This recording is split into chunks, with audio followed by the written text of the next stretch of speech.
आलेला आहे किंवा उद्धव ठाकरे यांच्या मुख्यमंत्री पदाबाबत शरद पवार यांच्या मनामध्ये देखील अशा प्रकारच्या बातम्या समोर येते. याबद्दल आपण ट्विट देखील केले, सामना दाखवले देखील आहे.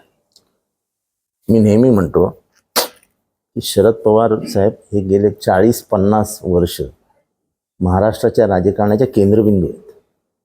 त्यांचं नाव घेतल्याशिवाय महाराष्ट्रात राजकारणच होऊ शकत नाही. आणि त्याच्यामुळे त्यांच्या मनात काहीतरी वेगळं आहे. शरद पवारांचं मन डाव्या हाताचं उजव्या हाताला कळत नाही. हे बाकीच्यांना काय कळणार त्यांचं मन? मी कालच बोललेलो नाही. आणि आज स्पष्ट झाले.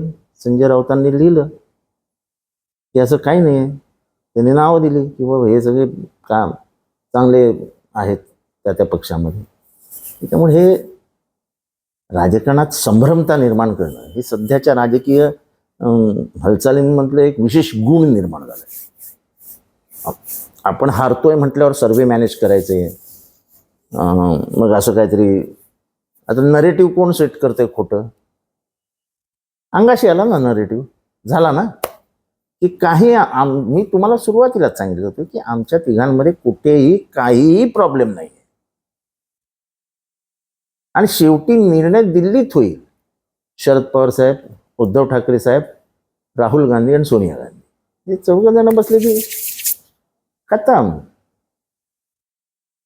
सगळ्यांच्या महत्वाकांक्षा तिथनं इथल्यासारखं नाही आहे. लाडकी बहीण, मुख्यमंत्री लाडकी बहीण, उपमुख्यमंत्री लाडकी बहीण, हे काय मला कळलं नाही. योजना सरकारची एकच असते ना, 2-2 योजना येतात का कधी? त्यामुळे आपलं ठेवावं झाकून आणि दुसऱ्याचं बघावं लप,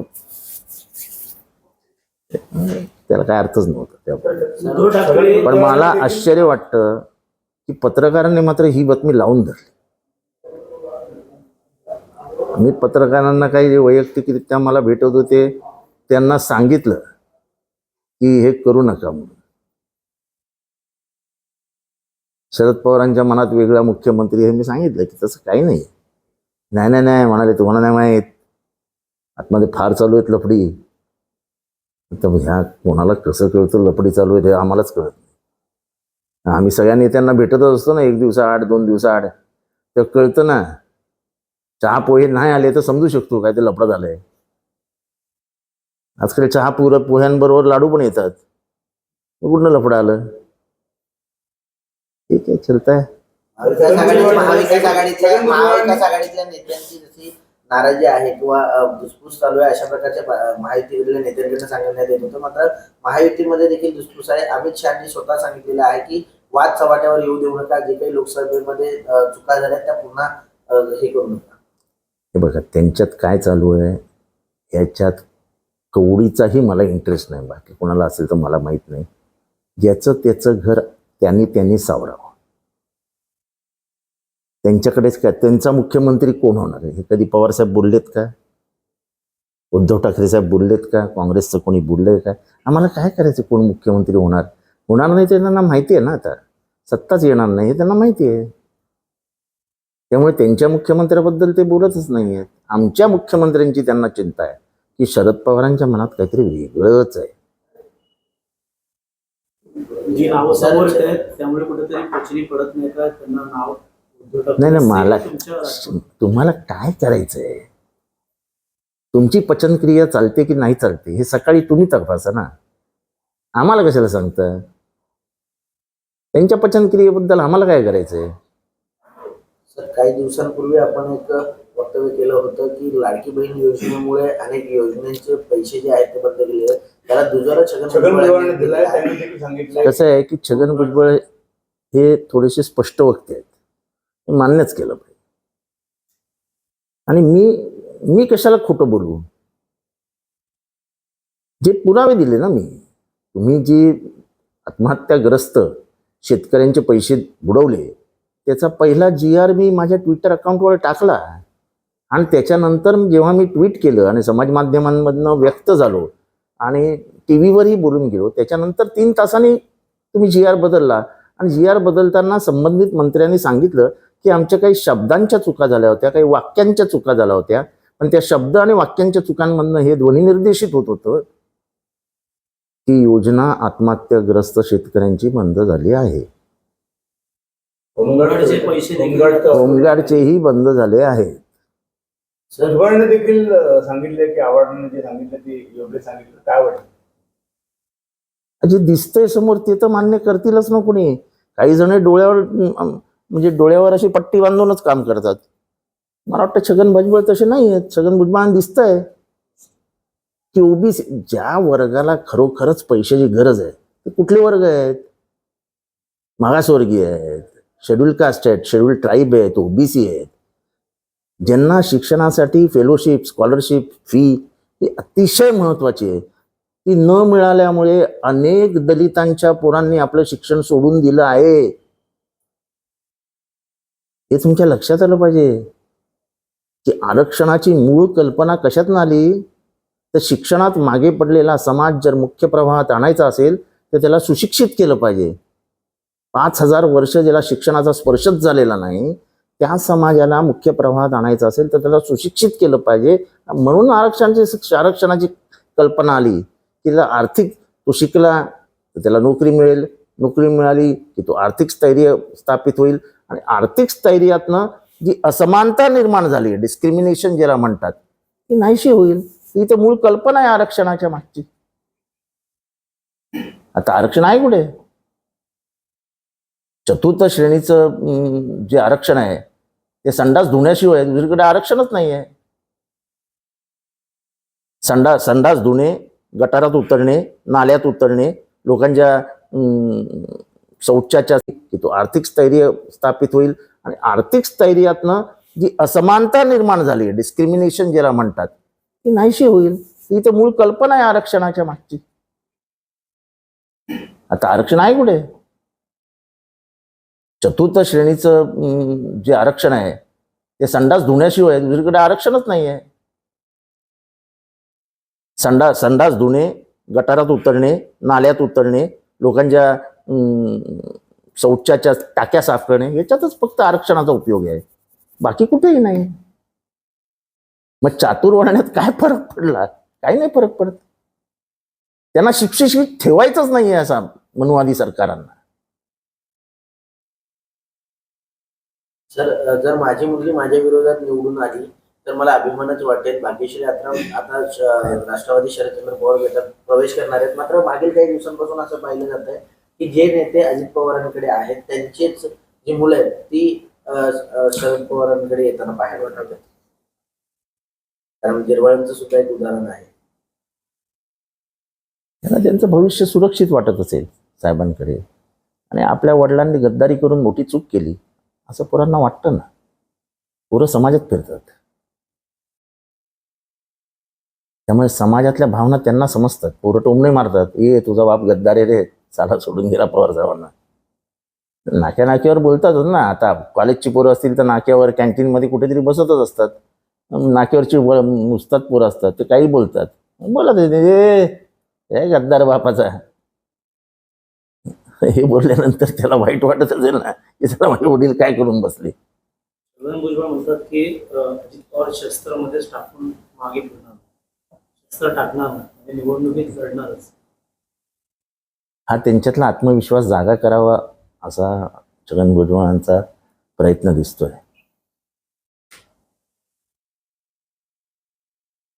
मुंबई हे नाव देण्यासाठी अनेक आंदोलन झाले. बॉम्बे नाही तर मुंबई की नाव मी असं. पण त्या आंदोलनामध्ये मोठं म्हणजे मुंबई समाजाची बातमी कोर्टात महत्वाची साक्ष होती असं त्यांचं म्हणणं आहे. अमित शहा आणि नरेंद्र मोदी हे कुठल्या कुठल्या आंदोलनात आणि कुठल्या कशाच्या संपर्कात होते आणि कशाबद्दल त्यांना माहिती होती हे जरा इतिहास संशोधकांना त्यांचा PhD करण्यासाठी दिली पाहिजे. ते जिथे जातात तिथे मोदी म्हणतात इनसे तो मेरा पुराना रिश्ता था. पंजाबला गेले तिथे म्हणाले इनसे तो पुराना रिश्ता था. आसामला गेले, आसामला म्हणाले इनसे तो मेरा पुराना रिश्ता था. म्हणजे काय काय केलं त्यांनी काय कळत नाही. तसेच हे मुंबईला कधी आले, हे राजकारणात कधी आले, हे मुंबईला कधी आले आणि कुठलं मुंबईला आंदोलन झालं याचा तपास घेण्याची गरज आहे. कुठे मुंबईत पोलीस स्टेशनला नोंद वगैरे आहे का, अटक करून घेतली गेली, ते तपासण्याची गरज आहे. असतील, सामील झाले असतील तर चांगल्या गोष्टीत कोणी सामील झालं तर त्याला कशाला वाईट. ठीक आहे, आनंदाची गोष्ट आहे की त्यांनाही मुंबईबद्दल प्रेम आहे, मुंबई या शब्दाबद्दल आनंदाची गोष्ट आहे. फक्त मुंबईतले उद्योग गुजरातमध्ये नेऊ नका एवढी विनंती करू की जर तुम्हाला मुंबईबद्दल एवढं प्रेम आहे तर मुंबईला संपवण्याचा जो डाव आहे तो उधळून तुम्हीच लावा. आमचं जे फायनान्शियल सेंटर तुम्ही नेलंय चोरून ते आम्हाला परत द्या. मुंबईचं जागतिक महत्व हे कोणीही कमी करू शकत नाही. ही मराठी माणसाचीच मुंबई आहे. तुम्ही भलेही धनसंपत्तीने मोठे झाला असाल पण या मातीला सुगंध मराठी माणसाच्या घामाचाच येतो. ही मराठी मुंबई ही घामातनं उभी राहिली आहे, परिश्रमातनं उभी राहिली आहे.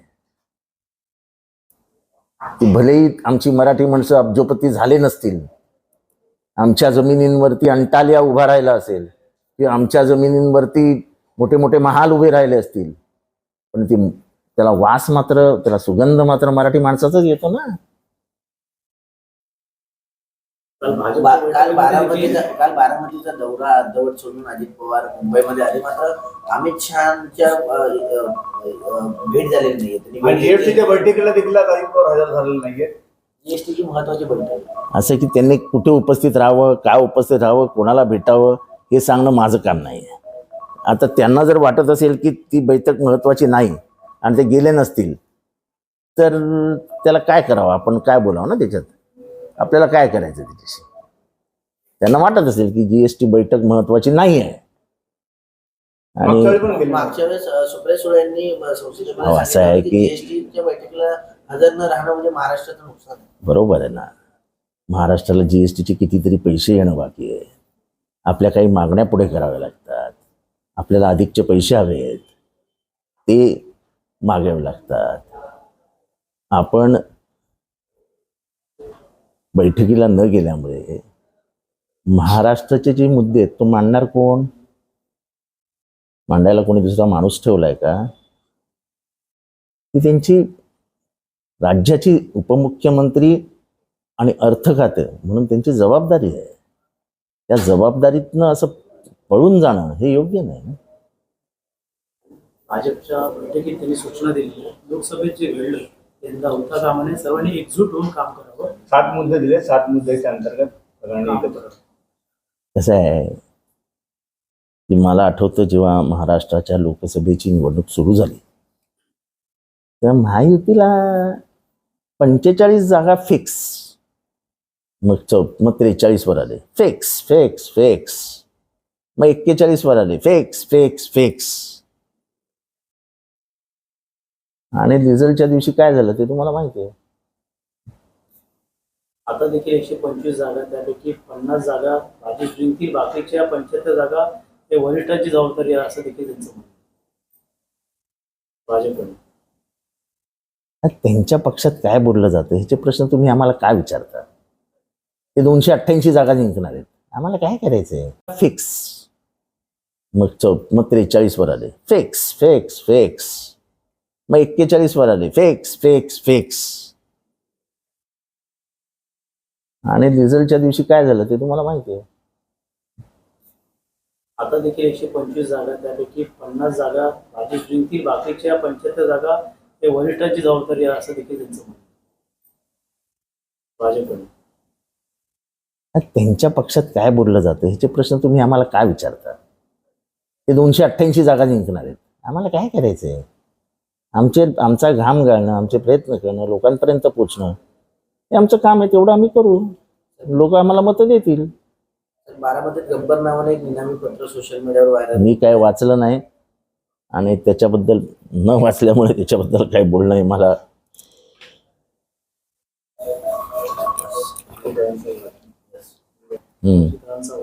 दादांचा वादा, काकाला घराच्या बाहेर हाकलून द्या, काकाच्या मृत्यूची वाट बघा, पक्ष फोडा, पक्षचिन्ह पळवून न्या, हाच वाद आहे त्यांचा. महाराष्ट्राच्या संस्कृतीला आणि संस्काराला काळीमा फासणारा वादा आहे त्यांचा. त्यांना चूक कबूल केली ना, की मी हे केलं ते चूकच केलं. जी मोठी चूक आहे, ज्याच्यावरती शरद पवारांचं मनापासून प्रेम होतं, सोनिया गांधींच्या म्हणजे काँग्रेसच्या मेनस्ट्रीम, काँग्रेस ही मेनस्ट्रीम मधली सर्वात मोठी पार्टी आहे. काँग्रेसला सोडून फार कमी लोक जिवंत राहिलेत राजकीय दृष्ट्या, त्याच्यातले एक शरद पवार आहेत. 99 साली काँग्रेसला सोडून त्यांनी आपला पक्ष स्थापन केला, देशभरात तो पक्ष नेला, त्याचं चिन्ह देशभरात नेलं, नाव देशभरात नेलं. एका दिवसात तुम्ही चोरून मोकळे झाले. तेव्हा हे असलं, मी घर फोडलं वाईट वाटतंय, बहीण वाईट वाटते. अहो सर्वात वाईट काय पवारांना वाटतंय की माझा पक्ष आणि माझं चिन्ह हे मी चोरून नेलं. हे सर्वात वाईट वाटतं त्यांना. आणि शरद पवारांना चांगलं वाटतं. त्यांचा श्वास राजकारण आहे. राजकारणात एवढा व्यस्त असलेला माणूस आजही महाराष्ट्रात दुसरा कोणी नाही. मी कोणालाही ओपन चॅलेंज देतो की राजकारणात इतका व्यस्त असलेला माणूस दुसरा कोणीही नाही. त्यांच्या मनाला काय यातना होत असतील जेव्हा आपला पक्ष आणि आपलं चिन्ह कोणीतरी चोरून नेलंय, हे ऐकून त्यांना किती वाईट वाटत असेल.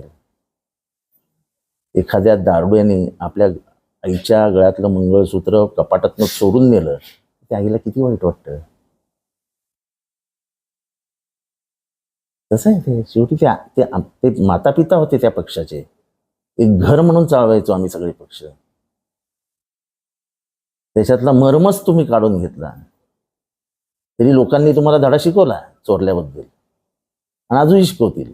पण आता एवढंच सगळं कबूल करताय की इथे मला पश्चाताप होतोय, तिथे मला पश्चाताप होतोय, तर हाही पश्चाताप हे करा ना की शरद पवारांना जर चांगलं वाटणार असेल तर तुम्ही घेऊन टाका की हा पक्ष, हे तुमचं चिन्ह, हे तुम्हाला परत घ्या. आम्हाला नको, आम्ही नवीन चिन्हावर लढू. तुमचं ते दादा वादा जो काही गाणं आहे त्याच्यातलं अजून बघा, दादाचा वादा साहेबांना दुखवणार नाही म्हणजे चिन्ह परत देऊन टाकलं. एवढा दुसरा मोठा काही भारताच्या राजकारणामध्ये असं दुसरं उदाहरणच नसेल. घालून देते उदाहरण.